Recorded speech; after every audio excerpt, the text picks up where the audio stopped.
بسم الله الرحمن الرحيم. إن الحمد لله نحمده ونستعينه ونستغفره ونستهديه ونعوذ بالله من شرور أنفسنا ومن سيئات أعمالنا، من يهده الله فلا مضل له ومن يضلل فلا هادي له، وأشهد أن لا إله إلا الله وحده لا شريك له، وأشهد أن سيدنا ونبينا محمدا عبده ورسوله صلى الله عليه وعلى آله وصحابته ومن اتبعهم بإحسان إلى يوم الدين. أما بعد، فأعوذ بالله من الشيطان الرجيم. بسم الله الرحمن الرحيم. كنتم خير أمة أخرجت للناس تأمرون بالمعروف وتنهون عن المنكر وتؤمنون بالله. وقال الله تعالى: إن الله لا يغير ما بقوم حتى يغيروا ما بأنفسهم.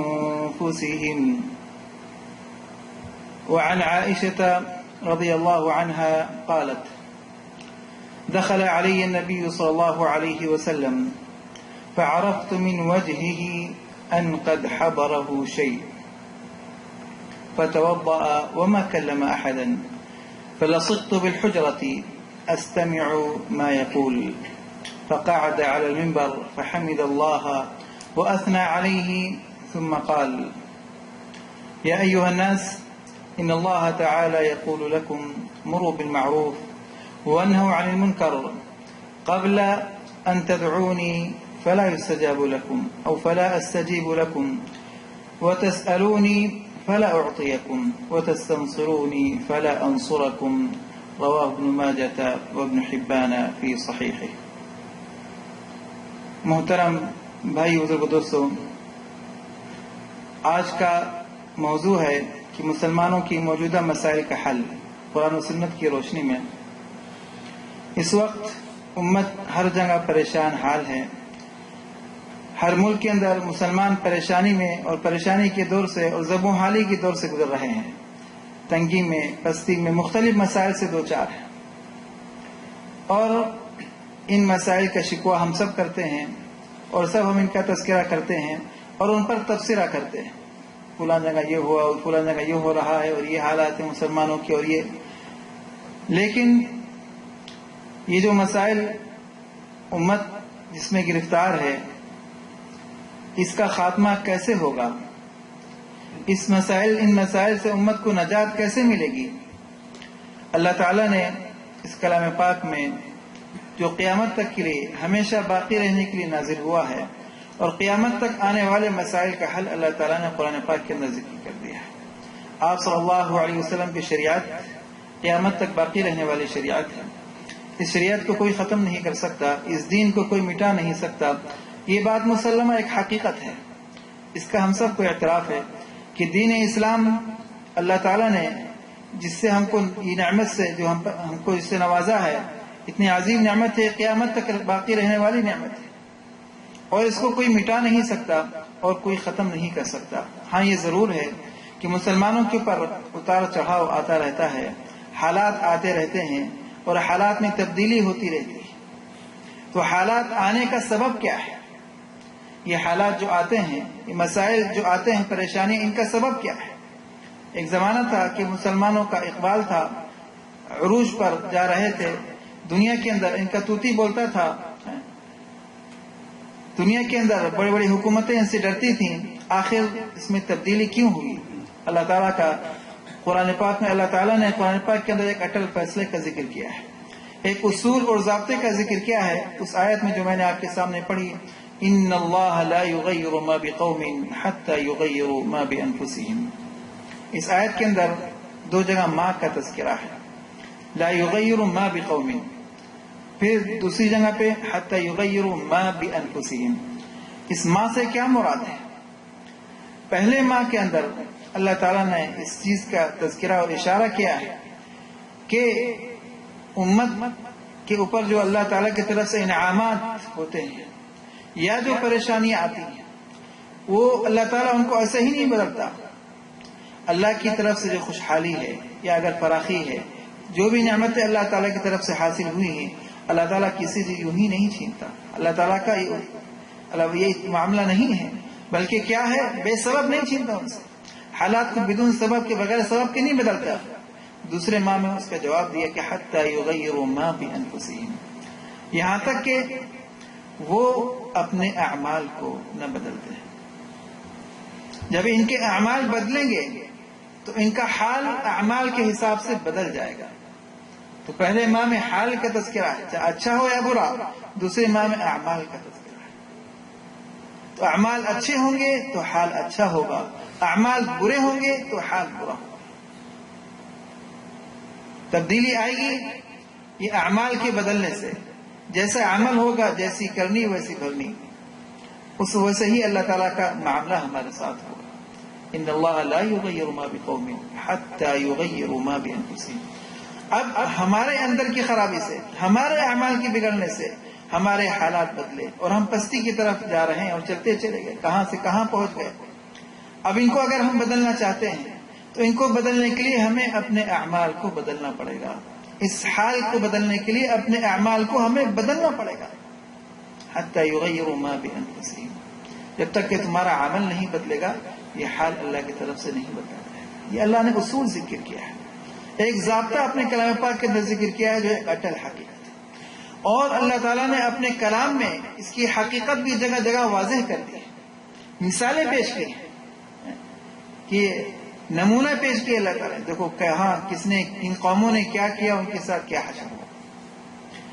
بلکہ اگر کہیں صحابہ کرام رضوان اللہ تعالی علیہم، جو اللہ تعالیٰ کے منتخب، اللہ نے جن کو چنا ہے اپنے نبی صلی اللہ علیہ وسلم کا صحابی بننے کے لیے، ان کے ساتھ بھی اگر کہیں چوک ہوئی تو اس کا بھی اللہ نے تذکرہ کیا. دیکھو اس چوک کی وجہ سے نبی صلی اللہ علیہ وسلم کے ساتھ ہونے کے باوجود کیا معاملہ پیش آیا.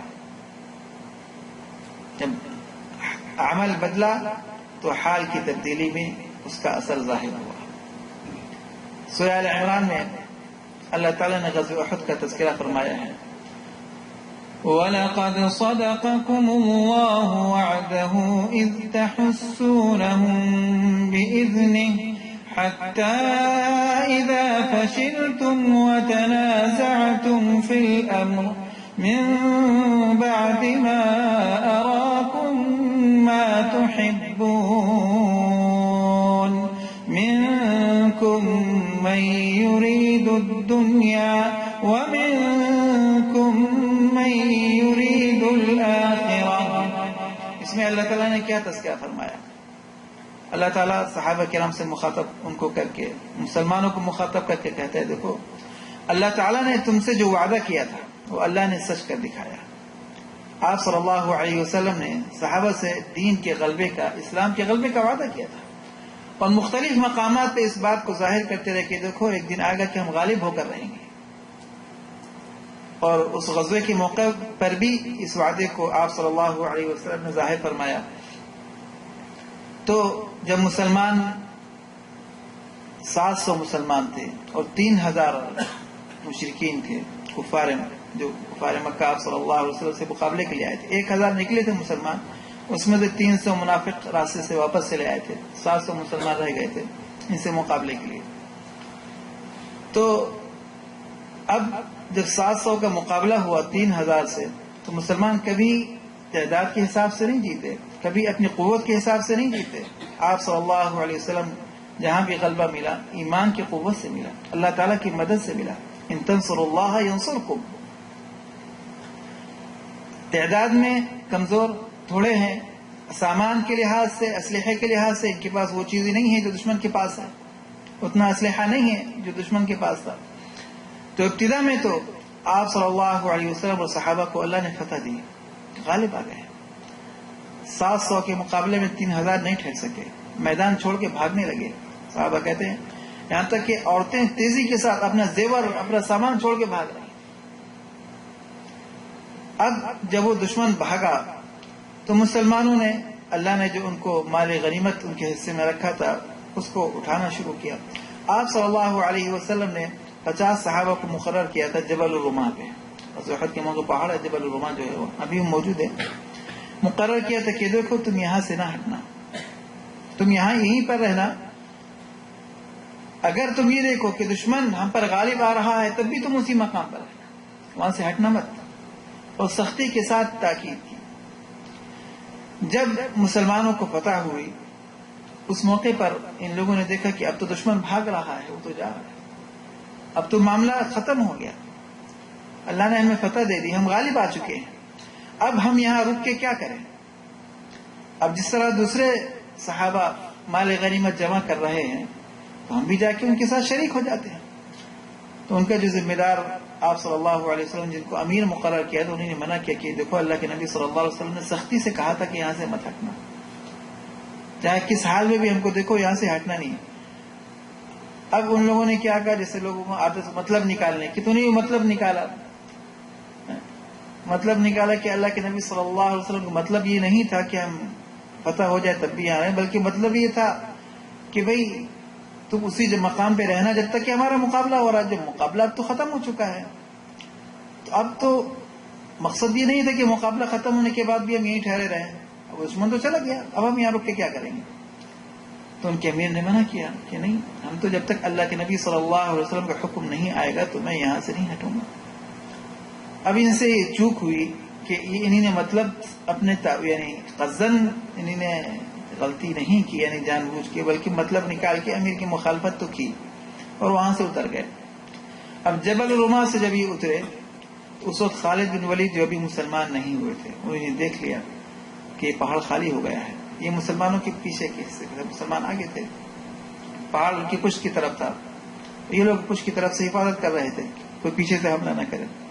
جب خالد بن ولید نے یہ دیکھا کہ پہاڑ خالی ہو گیا ہے، چند لوگ رہ گئے، امیر جو ہے وہ ان کے ساتھ چند اور رہ گئے، باقی سب چلے گئے چھوڑ کے، کل 50 تھے وہ، تو وہ واپس چند ساتھیوں کو لے کر آ کے انہوں نے وہاں سے حملہ کیا۔ جو امیر تھے عبداللہ وہ ڈٹے رہے اور شہید ہو گئے مقابلہ کرتے کرتے۔ ادھر سے مشرکین مکہ اب دوبارہ پیچھے سے آ کر مسلمانوں پر حملہ کر دیا۔ اب وہی فتح شکست میں بدلنا شروع، مسلمان ایک دم سے گھبرا گئے، کیا ہوا؟ دشمن تو آگے بھاگ کے نکل گیا تھا، اب یہ پیچھے سے آئے کیا ہوا؟ ادھر سے جب آپ بھگدڑ مچی تو اس میں کئی صحابہ شہید ہوئے۔ تو اللہ تعالیٰ نے قرآن پاک کے اندر اس کا اشارہ کیا، دیکھو اللہ نے تم سے جو وعدہ کیا تھا فتح کو تو سچ کر دکھایا، لیکن جب تم سے غلطی ہوئی حتی اذا فشلتم، تم پست ہو گئے اور تم نے اختلاف کیا اپنے امیر سے، جو امیر مقرر کیا تو اس سے اختلاف کیا، اس کی نہیں مانی۔ اصل میں اللہ کے نبی صلی اللہ علیہ وسلم کا حکم تھا، اس میں تم نے اپنے اجتہاد اپنی رائے سے کام لیا۔ وَعَصَيْتُم مِّن بَعْدِ مَا أَرَاكُم مَّا تُحِبُّونَ، تمہیں جو تمہاری پسند تھی اللہ نے وہ پوری کر دی، اس کے بعد تم نے کیا کیا؟ مخالفت کی، خلاف ورزی کی۔ اس کا نتیجہ یہ، اب غلطی چند لوگوں سے ہوئی تھی اور کوئی بہت بڑا گناہ تو نہیں تھا، لیکن جو اللہ کے نبی صلی اللہ علیہ وسلم نے ذمہ داری دی تھی، جو مورچہ سنبھالنے کو کہا تھا، اس میں کچھ تھوڑی بہت انہوں نے کوتاہی کی، اپنی عقل اس میں لڑائی۔ حالانکہ ایسے موقع پر اجتہاد سے اب جو امیر ذمہ دار طے کیا گیا اس کے حکم کا ماننا ضروری ہوتا ہے۔ تو اس غلطی کی وجہ سے یہ حالات پیش آئے، تو تمہارے عمل میں تبدیلی آئی، تو اس عمل کی تبدیلی سے حالات فوراً بدل گئے، فتح لمحوں کے اندر، یعنی ابھی کوئی وقت نہیں گزرا تھا، ابھی دشمن بھاگ رہا تھا، وہی فتح لمحوں کے اندر شکست میں تبدیل ہو گئی۔ تو جہاں عمل بدلا، لمحوں کے اندر اللہ نے صحابہ کے ساتھ حال بدل کے دکھایا، حال کو بدل دیا۔ یہ ضابطہ اللہ نے بیان کیا کلام پاک میں، اس کا نمونہ یہاں اللہ تعالیٰ نے پیش کیا۔ دیکھو نبی موجود ہیں اور صحابہ ہیں اللہ کے نبی صلی اللہ علیہ وسلم، لیکن جہاں غلطی ہوئی اللہ کی طرف سے پکڑ آئی اور فتح جو ہے شکست میں، عمل میں کمی آئی، شکست میں فتح تبدیل ہو گئی، کئی صحابہ شہید ہوئے اور خود آپ صلی اللہ علیہ وسلم کے دندان مبارک شہید ہوئے، خود نبی بھی زخمی ہوئے اور چہرے سے خون بہنا شروع ہو گیا، خود کا لوہے کا حصہ آپ کے چہرے میں داخل ہو گیا۔ تو آپ اور پھر اوپر مزید آپ صلی اللہ علیہ وسلم آگے دشمن نے جو کچھ گڑھے بنائے ہوئے تو اس میں گرے، جس سے آپ زخمی ہوئے مزید، یعنی سرکار دو عالم صلی اللہ علیہ وسلم کے ساتھ بھی اس کچھ لوگوں کی غلطی کا اثر ہوا۔ تو غلطی کچھ مسلمان بھی کریں تو کبھی اس کا نقصان سب کو اٹھانا پڑتا ہے. ایسا نہیں ہے کہ وہ غلطی کر رہے ہیں ان کی غلطی کا نہیں، ان کی غلطی کا نقصان ہم کو بھی ہوگا. ہم غلطی کر رہے ہیں، ہماری غلطی کا نقصان دوسروں کو بھی ہوگا. چند صحابہ کی غلطی کا نقصان سارے صحابہ کو اٹھانا پڑا ہے نا. تو یہ مثال اللہ تعالیٰ نے دی کہ دیکھو تمہارے عمل میں تبدیل، جو اللہ کا حکم ہے، اللہ کے نبی صلی اللہ علیہ وسلم کا حکم، اس کو تابع داری میں زندگی گزارو تو مدد اللہ تعالیٰ کی طرف سے آئے گی. ان تنصروا اللہ ینصرکم، یہ ضابطہ بھی بتا دیا. جب تک تم اللہ کے دین کی مدد کرتے رہو گے اللہ تعالیٰ کی مدد تمہارے ساتھ شامل حال رہے گی. پھر دوسرے موقع پہ غزوہ حنین کا موقع آیا جس میں مسلمانوں کی تعداد 12,000 تھی. آج تک اتنی بڑی تعداد نہیں ہوئی تھی. بدر میں اللہ تعالیٰ نے 300 نہتوں کو 1,000 کے مقابلے میں اللہ نے فتح دی. اب مسلمانوں کے ذہن میں یہ بات آئی جب ہم تھوڑے تھے، کمزور تھے، ہماری کوئی حیثیت نہیں تھی، اللہ نے ہمیں غالب کر دیا. آج تو ہم اتنے زیادہ ہیں. لن نغلب اليوم من قلة، آج ابھی تک اتنی بڑی فوج مسلمانوں کی نہیں ہوئی تھی. اس وقت تک اسے پہلی اتنی بڑی فوج تھی 12,000 کی. تو جب ذہن میں یہ بات آئی لن نغلب اليوم من قلة، دیکھو اب ہم تو اپنی تعداد کی وجہ سے کبھی شکست نہیں کھا سکتے. جب تھوڑے تھے نہیں ہارے تو اتنے زیادہ کیسے ہار سکتے؟ تو اللہ تعالیٰ نے وہاں بھی دکھایا وَيَوْمَ حُنَيْنٍ إِذْ أَعْجَبَتْكُمْ كَثْرَتُكُمْ فَلَمْ تُغْنِ عَنْكُمْ شَيْئًا وَضَاقَتْ عَلَيْكُمُ الْأَرْضُ بِمَا رَحُبَتْ. یاد کرو حنین کا موقع.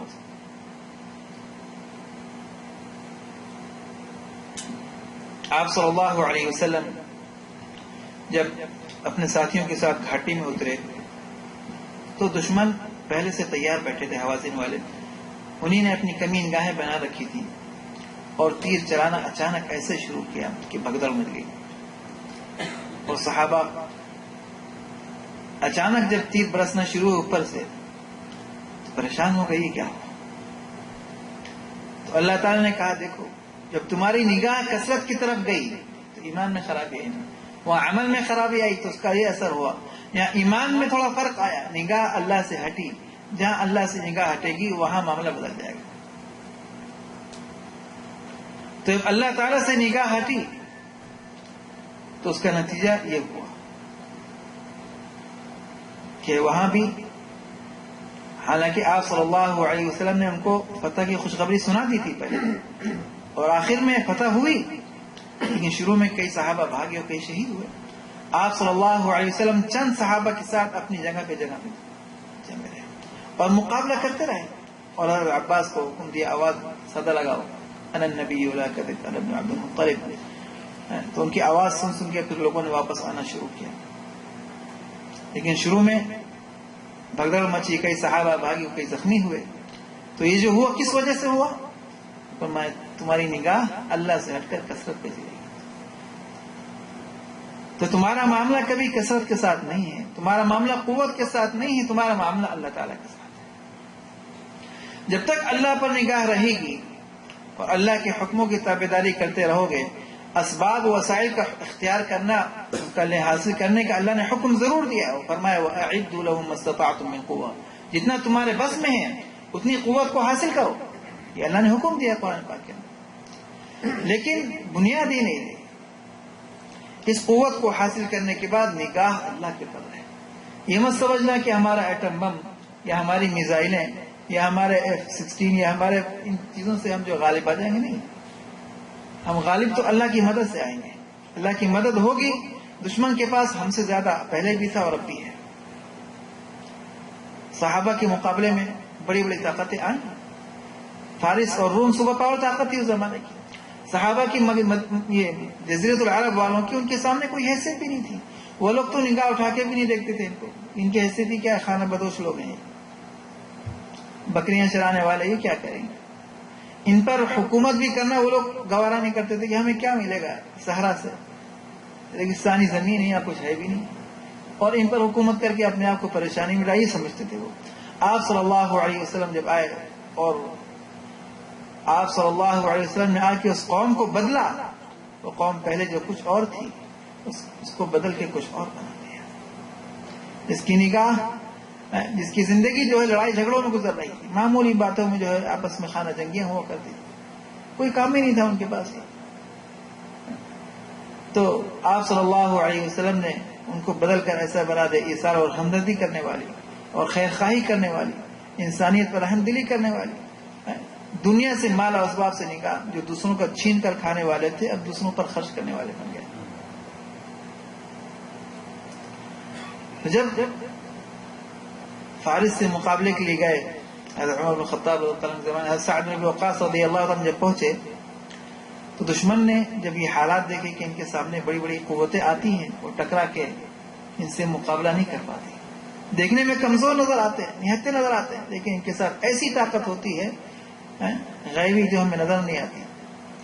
تو سعد بن وقاص رضی اللہ تعالی عنہ ملک فارس فتح کرنے گئے. وہاں تو دشمن نے کیا کیا، فوج تو بڑی ہے اور ان کے پاس وہ ہتھیار ہے جو ان کے پاس بھی نہیں ہے. وہ دنیا کی بڑی ترقی یافتہ سپر پاور طاقت تھی، ان کے پاس اس کے مقابلے میں کچھ نہیں تھا. لیکن کہا ان سے مقابلہ خطرے سے خالی نہیں ہے. تو دریائے دجلہ پار کرنے کے لیے جو کشتیاں تھیں وہ کشتیاں ساری ہٹا دی کہ ایک دریا ہی پار نہ کر سکے. اور فوج دریا کی اس طرف ان کی تھی. اب صحابہ وہاں پہنچے، اب دریا کوئی کشتی نہیں جانے کے لیے، کوئی راستہ نہیں جانے کے لیے، راستہ وغیرہ جو تھے ختم کر دیے نہیں جانے کے لیے کہ یہ آ ہی نہ سکے، نہ مقابلے کی نوبت آئے، نہ کوئی ہم اپنے سر پریشانی مول لیں. تو سعد بن وقاص رضی اللہ تعالیٰ نے صحابہ سے مشورہ کیا کیا کرنا چاہیے. پھر ایک صحابی نے کہا کہ پانی کے قطرے اللہ کے دین کی محنت سے ہمیں روکیں گے. پانی بھی اللہ کی مخلوق ہے، کشتی نہیں ہے تو ہمیں ڈر کس چیز کا ہے؟ ہم تو اس پانی کے اوپر چل کے جائیں گے، اس پانی کے اوپر چل کے جائیں گے. ہم تو اللہ کے دین کے لیے نکلے گا، اللہ کی مدد ہمارے ساتھ ہے. تو حضرت سعد نے پہلے کیا کہا کہ بھئی اپنے ساتھیوں کا جائزہ لو، کس حال میں ہے. ظاہر سی بات ہے پانی پہ چل کے جانا ہر آدمی تو نہیں چل سکتا. اب اللہ کے ساتھ تعلق اور یقین ہوگا تبھی اللہ تعالیٰ ہمارے لیے اس کو مسخر کرے گا. حضرت سعد نے کہا کہ بھئی ساتھیوں کا جائزہ لو، کس حال میں. کچھ کو مقرر کیا بھئی رات دیکھیں. رات میں گشت کیا، دیکھا بھئی رات کیسے گزر رہی ہے ان کا وقت، ان کے اعمال کیا ہے. اللہ کی مدد تو ہمارے اعمال پہ آئے گی نا. ان کے اعمال کیا ہیں دیکھو تو ہمارے ساتھیوں کے. رات میں دیکھا کوئی تہجد میں، کوئی دعا میں اللہ سے رو رہا ہے، مانگ رہا ہے، کوئی تلاوت میں، کوئی ذکر میں وقت گزار رہا ہے. مختلف اعمال میں صحابہ کی راتیں جس طرح اللہ کے نبی صلی اللہ علیہ وسلم کے زمانے میں تھی. رہبان باللیل و فرسان بالنہار، یہ صفت کی صحابہ کی. رات کے راہب ہوتے تھے، دن کے مجاہد ہوتے تھے. اسی حال میں ہیں. آ کے بیان کیا ساتھیوں نے کہ اللہ کے نبی صلی اللہ علیہ وسلم ابھی کے ساتھی ابھی اس حال میں ہیں جس حال میں سرکار دو عالم صلی اللہ علیہ وسلم کو چھوڑ کر گئے تھے. سامنے آتی چلو دریا میں ایسے چلتے گئے، کہتے ہیں جیسے اللہ نے ان کے راستے بنا دیے، جیسے خشکی پر چل رہے ہوں، کسی کی کوئی چیز گر جاتی ہے اٹھا کے پھر سواری پر چڑھ جاتے. دشمن نے دیکھا، دیکھ کے مروب ہو گئے. کیا یہ کوئی انسان نہیں ہے، یہ تو جنات ہیں. دیو آمدن دیو آمدن، یہ تو جن آ رہے ہیں، پانی پہ چل کے آ رہے ہیں. کیسے ان کے تصور میں نہیں آ سکتی تھی. ان کا تعلق تو اللہ کے ساتھ ہے.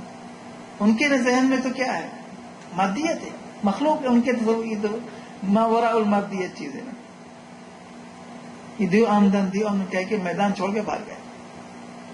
میدان چھوڑ کے بھاگ گئے کہ ان سے مقابلہ کیا گیا تو انسان ہے نہیں، کچھ اور مخلوق ہے. پانی میں چلتے آ گئے. ایسا روک اللہ نے ڈالا. دشت دشت ہے، دریا بھی نہ چھوڑے ہم نے، بحر ظلمات میں دوڑا دیے گھوڑے ہم نے. تو یہ ایک وقت تھا. تو ہمارا اللہ کے ساتھ تعلق تھا. تو اللہ کے ساتھ جب تعلق ہوتا ہے تو اللہ تعالیٰ کائنات کو مسخر کر دیتا ہے. بڑی بڑی حکومت کو زیر کر دیتا ہے، بڑی بڑی حکومتوں کو، طاقتوں کو. اور جب اللہ کے ساتھ تعلق کمزور ہو جاتا ہے، اعمال کمزور ہو جاتے ہیں، گناہ ایمان کے ساتھ مل جاتے ہیں، تو یہ پھر گناہ جہاں ایمان کے ساتھ ملتا ہے تو یہ پھر یہ گناہ پریشانیوں کو لے کے آتے ہیں، پھر یہ گناہ پریشانیوں کو، تکلیفوں کو لے کے آتے ہیں۔ جب ایمان خالص ہوتا ہے، صاف و شفاف ہوتا ہے، تو اللہ کی مدد رحمتیں آتی ہیں۔ جب ایمان کے ساتھ ملاوٹ ہو جاتی ہے، گناہوں کی آمیزش ہو جاتی ہے، تو پھر یہ گناہ جو ہے اللہ کی طرف سے پریشانیوں کو لے کے آتے ہیں۔ اعمال بدلتے ہیں تو حالات بدل جاتے ہیں۔ یہ ترتیب۔ حضرت سفینہ رضی اللہ تعالیٰ عنہ جا رہے تھے ساتھیوں کے ساتھ، کشتی راستے میں دریا میں ٹوٹ گئی۔ کشتی ٹوٹ گئی تو روایتوں میں آتا ہے، تو ایک کہتے ہیں کہ اس کا ایک پٹرے پہ مجھے ملا، میں نے اس کا سہارا لیا، اس پہ بیٹھ گیا، پانی کے ساتھ ساتھ ایک جزیرے میں پہنچے۔ جزیرے میں اترے چند ساتھیوں کے ساتھ، وہاں جزیرے میں دیکھا وہاں شیر ہے۔ اب راستہ تلاش کیا تو کوئی راستہ نظر نہیں آتا جانے کا، کوئی بستی نظر نہیں آتی، جائیں تو کیسے جائیں، کہاں جائیں۔ شیر قریب آیا تو شیر سے کہا آگے بڑھے۔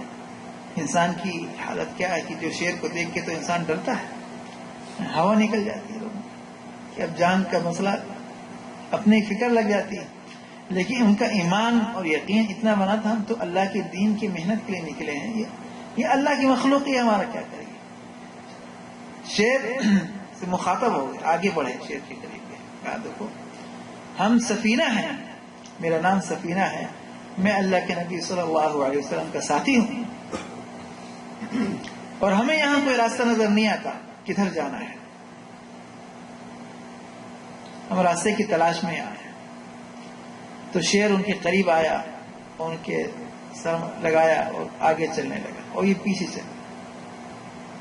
چلتے چلتے شیر نے جو ہے جا کے ایک راستے پہ چھوڑ دیا اور آواز لگائی، گویا کہ رخصت کر رہا ہے۔ وہ چلا گیا، یہ لوگ پہنچ گئے۔ تو اللہ کے ساتھ تعلق تھا تو اللہ نے کائنات کو ان کے لیے مسخر کر دیا تھا۔ آج بھی اللہ وہی ہے، آج بھی ایمان میں وہی طاقت ہے، لیکن کمزوری ہمارے اندر آ گئی ہے، تبدیلی ہمارے اندر آ گئی۔ جب تک ہم اپنے آپ کو نہ بدلیں تو حالات نہیں بدل سکتے۔ میں نے حدیث جو آپ کے سامنے پڑھی اور آیت جو ابتدا میں پڑھی کہ اللہ تعالیٰ نے اس امت کو پیدا کیا تھا ایک پیغام دے کے، ایک کام دے کے پیدا کیا تھا۔ اس امت سے پہلے انبیاء علیہ الصلوۃ والسلام دنیا میں تشریف لاتے تھے، نبی آتا، نبی کے ساتھ دین آتا، اور نبی کے ساتھ دین آتا، دین کی محنت آتی، نبی دین کی محنت کرتا تو اس دین کی محنت میں دین زندگی میں وجود میں آتا، تو جب تک نبی کی محنت جاری رہتی تو دین باقی رہتا، اور جب نبی دنیا سے چلا جاتا تو دین کی محنت چلی جاتی، تو رفتہ رفتہ دین بھی زندگیوں سے نکلنا شروع ہو جاتا، کیونکہ دین کی بقا دین کی محنت کے ساتھ ہوتی ہے۔ جس چیز کی محنت ہوتی ہے وہ چیز وجود میں آتی ہے، اور جس کی محنت ختم ہو جاتی ہے وہ چیز وجود سے ختم ہونے لگتی ہے۔ تو پہلے چونکہ نبیوں کا سلسلہ جاری رہتا تھا، تو نبی کے ساتھ جب دین کی محنت چلی جاتی تو رفتہ رفتہ زندگیوں سے دین نکلنا شروع ہو جاتا، تو وہی لوگ پھر آگے جا کے گناہوں میں اور پھر شرک تک مبتلا ہو جاتے ہیں۔ پھر دوسرا نبی آتا، پھر اصلاح شروع ہوتی، یہ ترتیب تھی۔ اللہ تعالیٰ نے آپ صلی اللہ علیہ وسلم کو خاتم النبی بنا کر بھیج دیا، اور ایک مقصد، ایک کام دے کر بھیجا۔ میں کنتم خیر امت، ہمیں تمہیں خیر امت کا لقب دیا ہے، کیوں؟ ایک پیغام تمہیں دیا، ایک کام، ایک ذمہ داری دی کہ اب تو نبی قیامت تک کوئی نہیں آئے گا، اب نبیوں والی ذمہ داری کس کے پر ہے؟ تمہارے ذمہ ہے۔ آپ صلی اللہ علیہ وسلم نے حجۃ الوداع میں سوالات صحابہ کو یہ ذمہ داری ان کے حوالے کی تھی۔ کیا فرمایا تھا؟ الا فلیبلغ الشاہد الغائب، دیکھو جو حاضرین یہاں ہیں ان کی ذمہ داری ہے غائبین تک اس دین کو پہنچانا۔ بار بار فرماتے رہے، دیکھو لعلی لا القاکم بعد عامی ھذا، ہماری تمہاری ملاقات اس سال کے بعد نہ ہو سکے گی، اشارہ کر دی آخری ملاقات ہے، ہم دنیا سے اب جانے والے ہیں۔ دنیا بہت بڑی ہے، بہت سے مقامات ہیں جہاں آپ صلی اللہ علیہ وسلم تشریف نہیں لے گئے۔ آپ کی نبوت ساری دنیا کے لیے اور قیامت تک آنے والے انسان کے لیے، یہ دین پوری دنیا میں رہنے والوں انسانوں کے لیے اور قیامت تک آنے والے انسانوں کے لیے۔ اور فرمایا دیکھو ہم تو جانے والے ہیں، اور بہت سی نصیحتیں کی، اس میں یہ بھی کرنا ہے، یہ پیغام جو ہم نے تم کو دیا ہے۔ اب یہ نصیحتیں جو تمہیں کی ہیں، تمہاری ذمہ داری ہے غائبین تک پہنچانا۔ غائبین میں وہ لوگ بھی شامل تھے جن مقامات پر آپ صلی اللہ علیہ وسلم نہ پہنچ سکے، اور وہ لوگ بھی جو آپ صلی اللہ علیہ وسلم کے بعد آنے والے ہیں، یہ سب غائبین نہیں شامل تھے. تو یہ ذمہ داری دی. اس آیت کے اندر اس کو بیان کہ کنتم خیر امتی، تم بہترین امت ہو، نکالے گئے ہو لوگوں کے لیے. کیا کام کرتے ہو؟ بھلائی کا. تأمرون بالمعروف وتنہون عن المنکر، برائیوں سے روکنا تمہارا کام ہے. کیونکہ جب تک یہ کام ہوتا رہے گا امت کے نا دین باقی رہے گی، اللہ تعالیٰ کی مدد آئے گی. اور جب یہ دین کی محنت ذمہ داری بھول جاؤ گے تو خالی دنیا کی ترقی سے تمہیں کچھ نہیں مل سکے. دنیا میں چاہے جتنی ترقی کر لو. آج مسلمانوں کے پاس بہت سے لوگ کہتے ہیں بھائی تعلیم کی کمی ہے، اسباب کی کمی ہے، مال کی کمی ہے. ٹھیک ہے کمی ہے، لیکن اتنی کمی نہیں. صحابہ کے پاس اس سے کمی نہیں. آج بڑے سے بڑے تعلیم یافتہ موجود ہیں ہمارے اندر، میزائل بنانے والے موجود ہیں ہمارے اندر مسلمانوں کے ملکوں میں، ایٹم بم بنانے والے بھی موجود ہیں مسلمان ملکوں میں. تو پڑھے لکھے بھی ایک سے ایک موجود ہیں، لیکن تب بھی ہماری کوئی حیثیت نہیں ہے. کیونکہ جب تک ہمارا کنیکشن اللہ تعالیٰ سے نہیں رہے گا تو یہ دنیا کی قوت طاقت ہمیں جو ہے کامیاب نہیں کر سکے گی. ان ساری چیزوں کے ساتھ اللہ تعالیٰ کی مدد، اللہ تعالیٰ کی تعلق یہ اصل ہے. یہ اگر باقی رہے گا تو اللہ تعالیٰ کی مدد ہمارے ساتھ رہے گی، تو ہم دنیا میں کامیاب ہیں، سرخرو ہوں گے. اللہ تعالیٰ کے کلام کے ساتھ، اللہ کے نبی صلی اللہ علیہ وسلم کے فرمان کے ساتھ ہمارا یہ تعلق باقی رہے گا تو ہماری دنیا میں عزت باقی رہے گی. چونکہ ایک اصول ہے، ضابطہ ہے، بھائی آپ نے اب یہ اسپیکر ہے یا موبائل ہے، ایک کام کے لیے آپ نے لیا، اس کا کوئی مقصد ہے موبائل کا، آپ اس سے فون کرتے ہیں یا اس اور بھی جو آپ کے کام وہ کرتے ہیں. اب یہ موبائل اگر خراب ہو جائے، اپنا کام چھوڑ جائے تو کیا کرتے ہیں؟ پہلے اس کو ٹھیک کرائیں گے، آپریشن کریں گے، کچھ جا کے دیں گے، ٹھیک ٹھاک کرو، کھولے گا، صحیح ٹھیک ہوا ٹھیک ہے. اگر وہ کام کرنا بالکل چھوڑ دے تو وہی موبائل جس کو آپ حفاظت سے جیبوں میں رکھتے ہیں اور چوری سے حفاظت کرتے ہیں، آپ اس کو جا کے کچرے میں ڈال دیں گے. اس نے اپنا کام چھوڑ دیا. اب جو مقصد اس کا تھا وہ نہیں پورا کرا. تو اللہ تعالیٰ نے ہمیں جو مقصد دیا ہے، اس امت کو ایک مقصد دیا ہے، تو جب تک امت اس مقصد کو پورا کرتے رہے گی تو اللہ تعالیٰ کی مدد کے ساتھ رہے گی اور یہ محفوظ رہے گی. اور جب یہ مقصد کو چھوڑ دے گی تو پھر یہ کسی کام کی نہیں. جو غیر کر رہے ہیں اگر وہی چیز میں ہم ہی لگے رہیں، ہمارے ان کے سوچ میں، ہمارے ان کے فکر میں، ہمارے ان کے اعمال میں فرق نظر نہ آئے تو پھر کیا ملے گا؟ جب ہم مقصد چھوڑ دیں گے تو مقصد چھوڑنے کے بعد پھر حیثیت ختم ہو گئی آپ. یہی بات حدیث پاک میں عائشہ رضی اللہ عنہ کی حدیث جو میں نے آپ کے حضرات کے سامنے پڑھی، جو ابن ماجہ میں ہے اور ابن حبان، صحیح ابن حبان کے اندر موجود ہے، اس میں حضرت عائشہ رضی اللہ عنہ فرماتی ہیں کہ ایک مرتبہ آپ صلی اللہ علیہ وسلم دولت کرے پر گھر پہ تشریف لائے. میں نے آپ کے چہرے کو دیکھ کر کوئی آپ کے چہرے پہ محسوس کیا کہ کوئی بات پیش آئی ہے، کوئی بڑی اہم بات پیش آئی جس کی وجہ سے آپ کا چہرہ بدلا ہوا ہے. آپ صلی اللہ علیہ وسلم نے وضو کیا اور کوئی بات مجھ سے نہیں، کسی سے کوئی بات نہیں کی اور مسجد تشریف لے گئے. میں نے سوچا سنوں کہ آپ صلی اللہ علیہ وسلم آج کیا بات کہتے ہیں. آپ کے چہرے پہ جو تغیر ہے، جو فکر اور سوچ ہے، کہ گھر پہ تشریف لائے، کوئی بات بھی نہیں کی مجھ سے، کسی سے بات کرے بغیر فوراً مسجد لے گئے، تشریف لے گئے. منبر پر چڑھے، اللہ کی حمد و ثنا بیان کی، فحمد اللہ واثنى علیہ، ثم قال، پھر آپ صلی اللہ علیہ وسلم نے بیان فرمایا کہ یا ایھا الناس، اے لوگوں، ان اللہ تعالی یقول لکم، سن لو، اللہ تعالیٰ تم سے کہتا ہے، یعنی اللہ نے مجھے یہ پیغام دیا ہے کہ میں یہ پیغام اللہ کی طرف سے تم کو پہنچا دوں. کیا کہتا ہے؟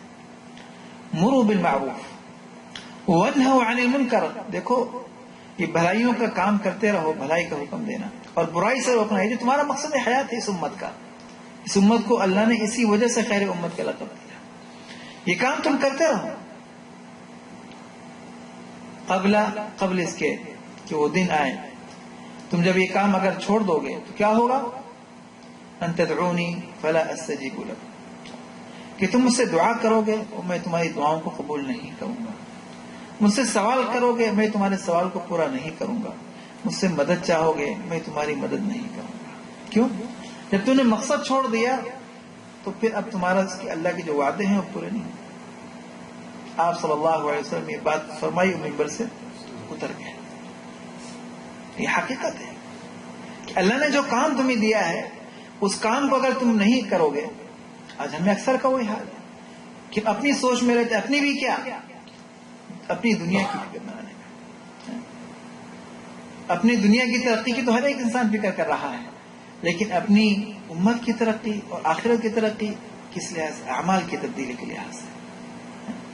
مادی ترقی تو خیر وہ تو ایک معاون کی حیثیت رکھتی، اصل وہ مقصود نہیں ہے. اصل مقصود کو بنیاد بناؤ اور باقی چیزیں ساتھ میں لے کر چلو. تو وہ جب کام ہوتا رہے گا اور اس کام کو جس طرح آپ صلی اللہ علیہ وسلم نے کیا اس طرح کرتے رہو گے، اس کی ابتدا اپنے ذات سے کرنی ہے. ہم دوسروں کا تو گلا شکوہ کرتے ہیں کہ وہ نہیں کرتے، وہ ایسا کرتے ہیں، وہ ایسا کرتے ہیں. اپنی ذات سے ابتدا کرو نا. آپ صلی اللہ علیہ وسلم جس چیز کا دوسروں کو حکم دیتے سب سے پہلے اپنی ذات سے ابتدا کرو. پہلے اپنی اصلاح کرو.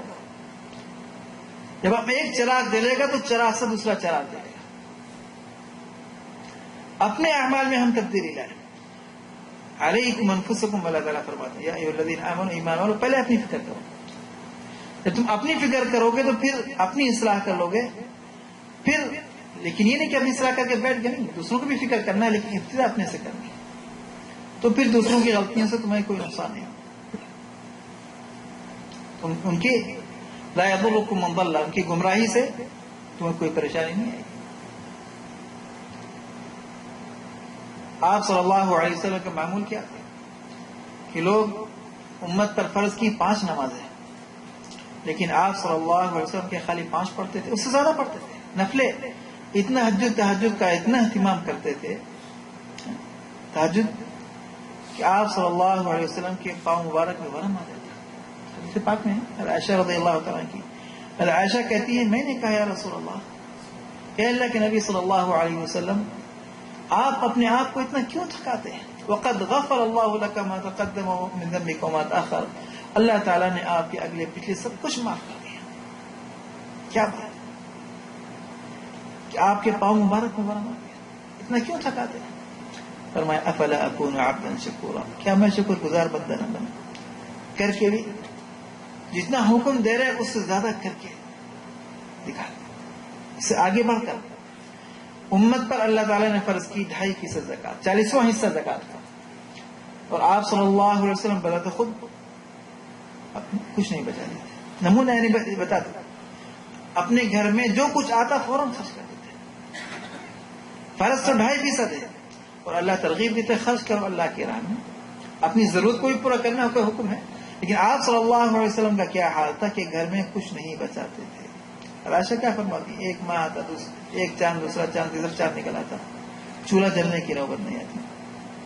پوچھا کیسے گزر بسر ہوتا؟ کہ پانی اور کھجور اسودا. ایک موقع پر نماز آپ صلی اللہ علیہ وسلم نے پڑھی، بخاری شریف میں حدیث ہے، نماز پڑھ کے سلام پھیرا اور تیزی کے ساتھ گھر تشریف لے گئے. پھر جا کے واپس صحابہ اچانک چونکی، کیا بات ہے اتنی جلدی آپ جا کے پھر واپس آئے، کیا بات پیش آئی ہے؟ آپ صلی اللہ علیہ وسلم فرمائے تم سوچ رہے ہو کیا ہوا؟ میرے گھر میں سونے کا ایک ٹکڑا رہ گیا تھا، تو میں نے سوچا میں اس حال میں رات کیسے گزاروں کہ ایک سونے کا ایک ٹکڑا میرے گھر میں موجود ہے، میں یہ کہہ کر آئے جا کے فلاں کو صدقہ کر دوں. کل کبھی نہیں سوچتے تھے، جو آیا اللہ کے راہ میں خرچ کر دیا. تو یہ نمونہ بن کر دکھاتے تھے اپنی ذات سے، جتنا دوسروں کو ہم کہیں اس سے زیادہ کر کے دکھانا. آپ صلی اللہ علیہ وسلم کا غزوہ خندق کے موقع پر سب کے ذمہ حصے لگائے کھودنے کے، خود بھی شریک ساتھ میں. صحابہ نے بھوک سے پیٹوں پہ پتھر باندھ لیے. آپ صلی اللہ علیہ وسلم جو اپنا پیٹ کھولا تو سب کے پیٹ پہ 1 پتھر تھے، آپ صلی اللہ علیہ وسلم کے پیٹ پہ 2 پتھر. تو قربانی میں دوسروں سے پا کر دکھائے. اصلاح کی ابتدا، تبدیلی کی ابتدا. اب امت میں تبدیلی آئے گی کیسے؟ حالات کیسے بدلیں گے؟ پہلے ہم اپنے عمل بدلیں. جب اپنے عمل کو بدلیں گے تو اور پھر کوشش کرتے رہیں ساتھ میں. لیکن ہم خالی کہتے رہیں، اپنے عمل میں تبدیلی نہ آئے. اعمال 2 قسم کے ہیں، ایک انفرادی ہیں، ایک اجتماعی ہیں. انفرادی بھی اعمال ہیں، اجتماعی بھی اعمال ہیں، دونوں اپنی جگہ اہم ہیں، لیکن انفرادی اعمال جو ہیں وہ پہلے ہیں۔ آپ صلی اللہ علیہ وسلم نے مکے میں 13 سال صحابہ کو بنایا۔ اسلام کے جو ارکان ہیں 5 کون کون سے ہیں؟ نماز، روزہ، یہ سب عبادات جو انسان کو بنانے والے ہیں۔ 5 ارکان، یہ بنیاد ہے اسلام کی، یہ اصل ہے، اصل اسلام۔ اس کو زندہ کرنا ہے، اس کو زندہ کرنے کے لیے جس نے ان 5 ارکان کو قبول کیا وہ مسلمان ہے۔ تو یہ بنیاد ہے۔ اب ہم کہیں کہ بھئی اسلامی نظام قائم کرنا، ہاں وہ بھی ضرورت ہے، لیکن اللہ تعالیٰ کیا فرماتے ہیں؟ وعد اللہ الذین آمنوا وعملوا الصالحات لیستخلفنہم فی الارض۔ اجتماعی نظام جو ہے جب وہ اپنی ذات پر پہلے نافذ کریں گے تو پھر دوسروں پر نافذ ہوگا، ورنہ حکومتوں کی اسلامی مسلمانوں کی حکومتیں کم نہیں ہیں، بہت ممالک 40 کے قریب تو کم از کم ملک ہوں گے مسلمان، لیکن کیا ہے جب ہماری ذات پہ ہم اسلام نافذ نہیں کر پا رہے، اپنی ذات کے انفرادی اعمال پورا نہیں کریں، دوسروں پر کیسے نافذ کریں گے؟ تو پہلے ابتدا اپنے ذات سے، یہ اصل ہے، پھر اس کے ساتھ دوسری۔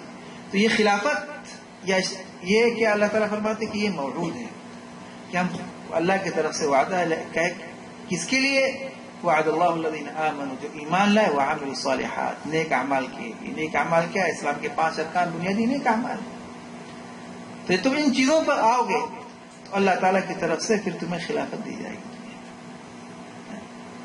اور اب جو امت کے حالات چل رہے ہیں، جیسے اصل تو وہی سبب ہے کہ ہمارے اعمال، اور پھر ان کی آپ صلی اللہ علیہ وسلم پیشین گوئی کر کے پہلے سے چلے گئے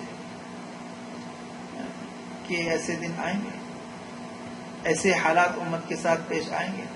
اور آپ صلی اللہ علیہ وسلم نے یہ بھی فرمایا تتداعى علیکم الامم کما تتداعى الاکلۃ الی قصعتها۔ مسند احمد میں روایت ہے، ابو داؤد میں بھی ہے کہ دیکھو ایک دن آئے گا کہ قومیں تم پر ایسے ایک دوسرے کو آمادہ کریں گے حملہ کرنے کے لیے، تمہیں ختم کرنے کے لیے، جس طرح ایک تھال پہ ایک دوسرے کو کھانے کے لیے بلاتے ہیں لوگ، کھانے والے، آؤ کھاؤ، کھائیے، تشریف لائیے، اس طرح قومیں ممالک تم کو ختم کرنے کے لیے ایسے ہی متحد ہو جائیں، ایک دوسرے کو دعوت دیں گے، آؤ ہمارے ساتھ شریک ہو، یا ہمارے ساتھ یا ہمارے دشمن ہو، تم ساتھ شریک نہیں ہو ہمارے مقابلے۔ تو صحابہ کو تعجب ہوا، یہ کیسے؟ او من قلت یومئذ یا رسول اللہ، کہ اس وقت ہم بہت تھوڑے ہوئے ہیں، یعنی تعجب ہو کہ ہم جب 313 تھے تب اللہ نے ہمیں غالب کر دی دشمن پر، اس نے بڑا، ہمارے پاس کچھ نہیں تھا، تب امت اتنی زیادہ ہوگی، ظاہر سی بات ہے آپ صلی اللہ علیہ وسلم دین لے کر آئے، امت قیامت تک بڑھتی جائے گی، کمی تو نہیں ہوگی۔ فرمایا صحابہ پریشان، یہ کیسے ہوگا؟ کیا ہماری تعداد بالکل معمولی رہ جائے گی کہ سب لوگ ہمارے اوپر اس طرح حملہ کریں گے اور ایک دوسرے کو دعوت دیں گے؟ ابھی کیا حال ہے؟ ایک پڑوس کا ملک شام کا جو ہے 65 ممالک مل کے بمباری کر رہے، ایک ملک پر، کیا حال ہے مسلمان؟ یہ اللہ کے نبی صلی اللہ علیہ وسلم اس کا ذکر کر کے گئے۔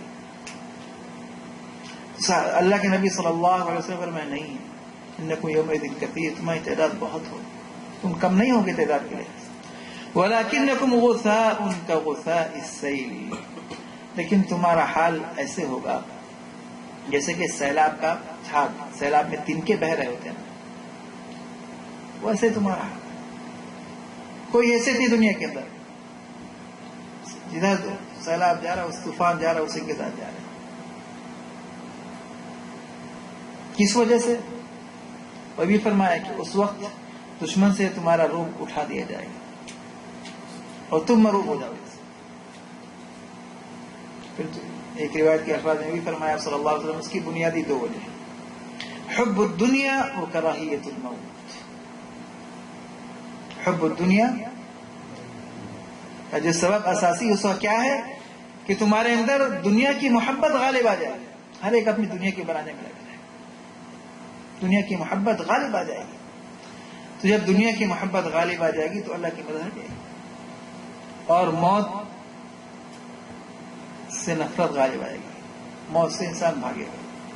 جب انسان دنیا بنا رہا ہے آخرت نہیں بنائے گا، ایسی بات کون بننے کو؟ موت شہادت کی تمنا اس کو ہوتی ہے نا جس کے سامنے آخرت بنائی اس نے، معلوم ہے کہ ہمارا وہاں جنت میں محل تیار ہے، وہاں جانا ہے، لیکن جب آخرت بگاڑ کے رکھی ہے تو اس کو کہاں تمنا ہوگی شہادت؟ تو اللہ سے ملاقات اور دوسری روایت میں لفظ یہ ہوتا ہے کراہیت الجہاد، قتل، کہ جہاد سے ڈر، خوف، جان قربان کرنے کے لیے تیار نہیں ہو، تو ہر ایک کو اپنی دنیا کی فکر ہوگی۔